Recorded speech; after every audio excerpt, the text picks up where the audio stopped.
So this is Star. She was with us last year, and I had said to the guy, you know, she'd taken on board as much as she could, and she was really bad.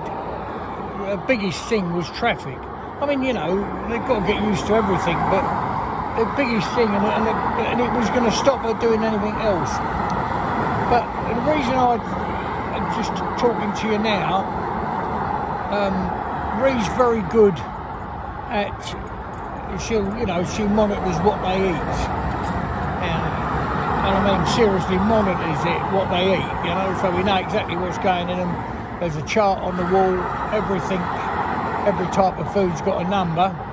So if we say oats, bran, if we say, you know, whatever you want to mention, that, you know, microlized linseed, whatever, it's got a number, so, and a scoop size, so that's the way it's done. I don't get involved with it because, so if Ree's going to be away, she'll make some feeds up for the horse. So she just made a remark now, which, you see this horse here, he's licking this, you see. Now obviously I can see that, and I know, but if you just watch for, you know, a minute and you see what they're licking, you know, and where her tongue is actually going across the top of that box section, she's looking for some mineral, isn't she? So that pole is rusty at the end. Most of them are, you know, they get chipped and knocked about. So, but she's quite content. Can you see, look? So she's got her foot's at rest. Now this horse is nowhere near good in traffic yet. But this is a massive, massive test. And it's the first time we've been over the bridge, but it's the first time we've stopped. And it's quite noisy up here, you know. But there's three things here I want to try and explain to you if I can, right? So she's got her leg at rest, so no horse is going to move on three legs, right? We've said that 100 times, obvious, isn't it? You know, they're a flight animal. If they was like terribly upset, they'd be on 4 feet ready to go. So she got her leg up. The other thing that also could be going on here, which is making her, you know, or keeping her contented in the situation that she's in, might well be that she's licking that. So it's like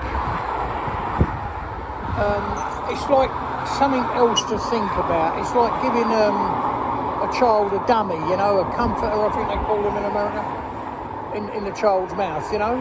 So, but she's licking it, and she's obviously liking it. So there's four things. So Ree will find out what that is by giving different minerals, mineral block, etc. And she'll find the one that she's looking for, because we have quite a few different ones. The other thing is, it's acting as a dummy for her, yeah. So it might be taking some of the, oh my God, what's that, you know, away.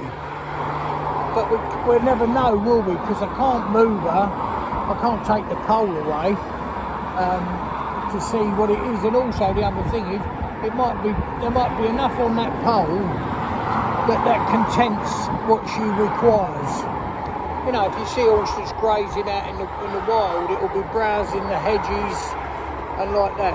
So there's two things there. One is that this is her first time standing here.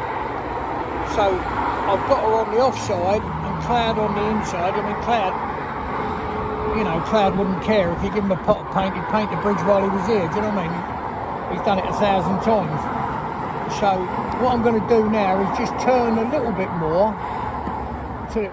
People say, why do you do this? Well, because it builds their confidence. No one's down there by her head, right? No one's down there by her head, you know, comforting her or talking to her. I'm just talking to you. There's no soft words going to, here's my baby girl, or anything like that, you know. So she's learning to be strong on her own. So I'm just going to ask Cloud, come over, Cloud. Come over. Do. All right, Claire. Up a little bit, Claire. That's it. So she's got to make a commitment now to step up on there. I will not force her, but she's looking directly up there. But it's not stopped her. So now she's. So I would think, looking at that, what's happening? You know, it would be. So you see the legs gone back at rest. Not only is she touching that, but she's touching that stainless steel chain. That would suggest to me it's a bit of salt, you know, sweat from other horses that have just been on the pole today, and she's just licking that off. Could be. And she's back on there again.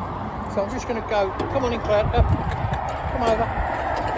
Nice. Right, Claire. There we go. Go on. That's it. And I've got her committed to walking up now on there. And that's as much as I want today. That's lovely. So, Cloud's got his head right over there. People say surely that's dangerous. I wouldn't be doing it if it was dangerous. I'm not, you know, I've been doing this a long time. And you've got to be able to read your horses and know what you can do with them. But the reason I do it is because one day I was doing a job on a bridge virtually the same as this. I'm coming over a bridge with a bend the other side.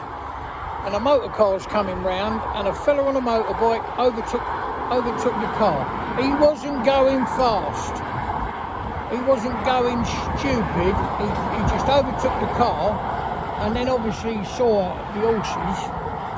So I don't know what he done, because I don't ride, mate. I wouldn't have a clue. But the motorbike was laid over a lot. You know, I think he was trying to get back on his side of the road as quickly as he could, because he'd already sort of passed the car. Anyway, come off it, and the bloody motorbike slid down the road. Well, the only place I had to go was up on the curb, and a bloody good thing I did, because as I went up on the curb, the motorbike comes skidding down here and really buckled up the back wheel on a big four-wheeler. Not one same as this, not virtually the same as this. And it buckled the wheel up, so much so we couldn't get home with it as it was. But that would have been them horses' legs, wouldn't it? They would have been smashed to bits, broken, you know. Could have been a terrible thing. So ever since then, I've done that. It's like when I drag a sheet of metal under the carriage. The reasoning behind that is I was out doing I think it was a wedding years ago. We're coming through the town, and there's a lot of roadworks. And so there's plenty of room, no problem. The horses didn't care about the roadworks. But a fella come past, not going mad, he was just a decent fella driving his motor car, and the exhaust fell off right next to the horses. Well, that made a spot. Now, he didn't know what to do. He didn't know whether to hit the brakes, because he had a car right up behind him. He was virtually past, about level with the... Hello, my darling, what are you doing, you rascal? So, as I say, he pulled off in front and was very apologetic. You just see there, you know, the way the horse is standing. This is so lovely. And we'll stand here for a little while. What we're looking for is like an Arctic. There's a big old one coming now, look, see? Well, sometimes they've got a canvas roof, some of these, because they can be loaded from the top. You know, some of them have. Like a curtain side of it goes right over the top. And that can flap about a lot, you know. So there you go there, see that, like. So she's looked at that, because that's something a bit different, look. But took it all in her stride, didn't she? So she's had different things, you know, to see today.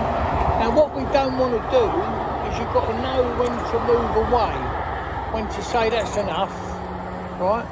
So I've got another one now coming, see, big Arctic, which is lovely. But you've got to know when this is interesting.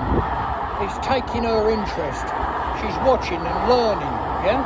She's still licking while she's doing it. What does that tell you? That tells you she's not too stressy. Because she'd be pulling back, moving, doing anything. She certainly wouldn't be licking it, you know, or have her leg at rest at any time. She wouldn't be doing it, would she? You know, she'll be trapped tight. But this is her very first time up on here, so a lot of what we do is knowing horses, I suppose. I mean, put it this way, if you could follow a book and break a horse, you know, look at the pictures and the write-up, and you do exactly what they say in the book, I wouldn't exist, would I? Just wouldn't exist, because there'd be no need, you know, to be there at all.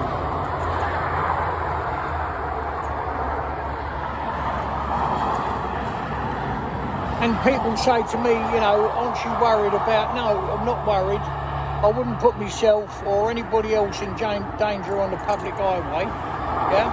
I've got a flashing light on the back, I've got my light indicators and all that, but I've got a flashing light going down. This one's the extra tall one, look, can you see? Sometimes you wonder how to get under the bridge, actually.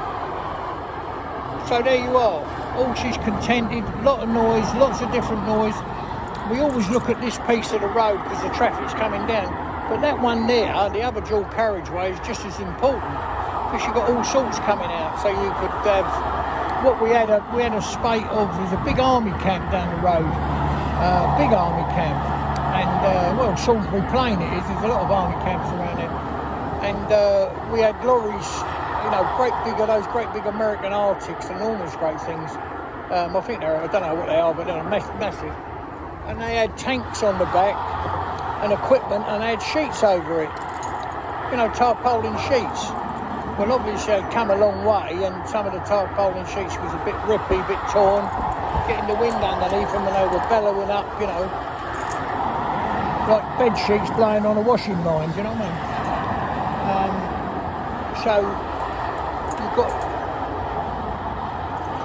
I'm trying to talk to you and tell you, you know, what I see and how I see it while we're doing it, but at the same time I've got to keep my eyes on the horse and watch what she's doing. You know, because that's the only way you learn. So now my cloud's having a go, and this is his thing. He's lip. I've never had a horse with such an active top lip. Their top lip is their hand. So what I mean by that is they can, if you put a ball bearing in their food, well, you've seen it yourself when you look, you know, they've eaten their short grain up, you know, their short food up, and you find there's a little stone in the bottom. I mean, you didn't put it in there intentionally, but it's there. Well, they can feel that, and like with your fingers, you can feel whether it's a piece of leather, whether it's a piece of wood, whether it's a bit of glass, whether it's china. You know, they're so sensitive, and so is their lip. So old Cloud, he's got a lip, he can move that, poke it right out, he can, it looks like a trunk. And he often plays with his chain, and if it makes a noise, you know, if he hasn't got any tension in it at all, and he can rattle it to make a noise, he loves that. Finds that amusing. So I'm happy with that. You can't ask for any more. She's contented, nothing stressy, everything's good. And you know, this is why this job is such a... There you are now. So that's nothing to do with anything. That's a bit of soft wrap round the pole so that it doesn't hurt him if it bumps into him. You know, if you go over a divot in the road, you know, you know, where the roads are not maintained like they used to be, a pothole, it can swing one wheel goes down, obviously swings the pole round, can bump into them. So we pad it up. I mean, you pad it anyway, but we pad it a bit more maybe. So there you go. She's happy as anything, and we've learnt a couple of lessons. You know, we've learnt one that she's going to be able to handle this, and this will help her in the future with traffic that's coming past her and on the road. Yeah, and the other thing we've learned is that she's probably looking for some sort of minerals and like that. And we've learnt her recovery time for coming in and facing this, and her recovery time before she can put her leg at rest. And then that she's perfectly happy and hasn't asked for the reins at all. So yeah, she hasn't tried to walk away or do anything. She's from the second we got here, she's perfectly happy. So yeah. So then that opens up what we're going to do next, you know, when we take her out again. Anyway, I hope you can hear that over all this traffic. Come back, my darling. Come back there, Cloudy. Come over. Walk up, Cloud. There's my baby boy. Now she wants a little jig jog trot. At this stage of her training, I'm not bothered. That's fine. She wants a little jig, let her have one. Going over this expansion joint on the bridge, taking no notice at all. Another lovely, lovely thing. You get another horse, look at that, and want to jump over it, and like that. But it's how you do it, how you build up, like building a wall. You lay your first brick, and you add to that, and add to that, add to that, and then you go back to your first brick, make sure it's where it should be, and it's still looking good. You know, so what I mean is you go back in your training from the very first thing they done on a you know, a lead rope, and there you go. And the funny thing is, these two, also this mare I didn't mention, I should have mentioned them, is coming to season. She's a bit strong in, but very, very interesting thing to me. Put her harness on. Bear in mind that croup is right under her tail, but put her harness on, yeah, and she changes.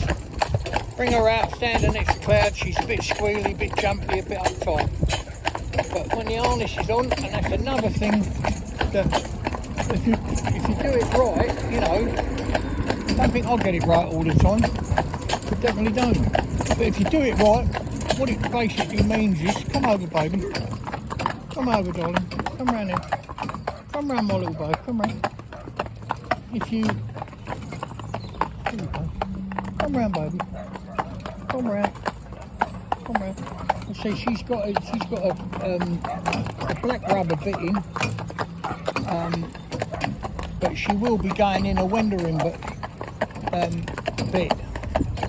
But we didn't have one her size that required, so I put her in that. She was in that last year, that same rubber bit, and you know, it's another comfort thing.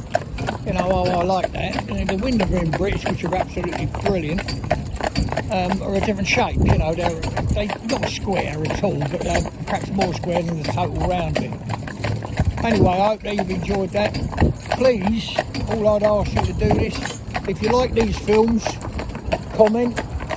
You know, don't ever think that a comment is silly, you know, or a question silly. It's not silly. If you don't know, then I'll tell you, try and explain. You know, if I haven't explained something well enough for you to understand, then, you know, put it on there. Please subscribe to the channel, that's very important, so Ree says, and I don't understand, I don't even know how to turn it on. And share and like. If you believe in what we do, then share it.